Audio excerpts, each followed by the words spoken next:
"Henry," she called from the doorway. "Well?" "You'd better go now." "Very well, Annie, I'll go instantly." He dropped the pen, reduced the gas to a speck of blue, and in half a minute was hurrying along Oxford Street. The hour was 10 o'clock, and the month was July. The evening favoured romance. He turned into Berry Street, and knocked like fate at a front door with a brass tablet on it, number 8 of the street. "No, sir, he isn't in at the moment, sir," said the maid who answered Mr. Knight's imperious summons. "Not in?" exclaimed Mr. Knight. "No, sir, he was called away half an hour ago, or hardly, and he may be out till very late." "Called away?" exclaimed Mr. Knight. He was astounded, shocked, pained. "But I warned him 3 months ago." "Did you, sir? Is it anything very urgent, sir?" "It's—" Mr. Knight hesitated, blushing. The girl looked so young and innocent. "Because if it is, master left word that anyone was to go to Dr. Christopher's, 22 Argyle Street." "You will be sure to tell your master that I came," said Mr. Knight frigidly, departing. At 22 Argyle Street he was informed that Dr. Christopher had likewise been called away, and had left a recommendation that urgent cases, if any, should apply to Dr. Quain Short, 15 Berry Street. His anger was naturally increased by the absence of this second doctor, but it was far more increased by the fact that Dr. Quain Short happened to live in Berry Street. At that moment the enigma of the universe was wrapped up for him in the question, why should he have been compelled to walk all the way from Berry Street to Argyle Street merely in order to walk all the way back again? And he became a trinity consisting of disgusted, indignant, and one who would like to know, the middle term predominating.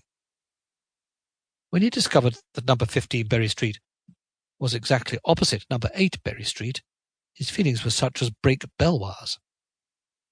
"Dr. Quain Short is at the Alhambra Theatre this evening with the family," a middle-aged and formidable housekeeper announced in reply to Mr. Knight's query.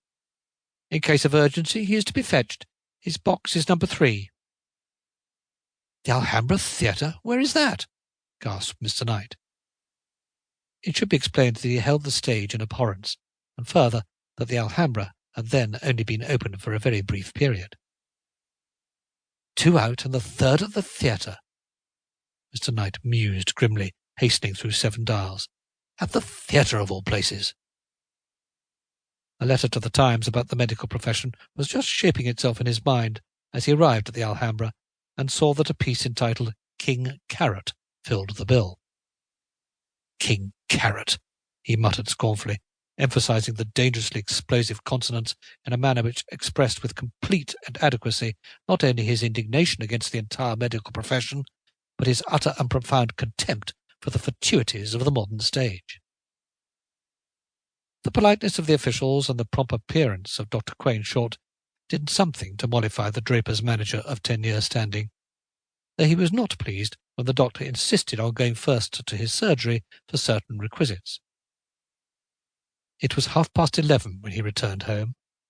Dr. Quain Short was supposed to be hard behind.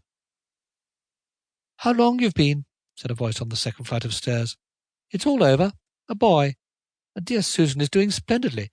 Mrs. Puddifatt says she never saw such a—" From the attic floor came the sound of a child crying shrilly and lustily, "Aunt Annie! Aunt Annie! Aunt Annie!" "Run up and quieten him," Mr. Knight commanded. "It's like him to begin making a noise just now. I'll take a look at Susan and my firstborn." End of Chapter 1. A Great Man by Arnold Bennett. Chapter 2. Tom. In the attic a child of 7 years was sitting up in a cot placed by the side of his dear Aunt Annie's bed.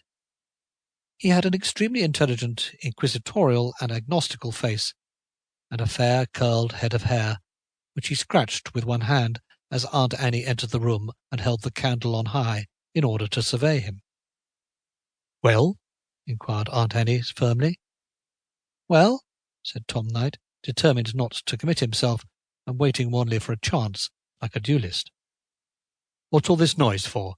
I told you I specially wanted you to go to sleep at once tonight." "Yes," said Tom, staring at the counter.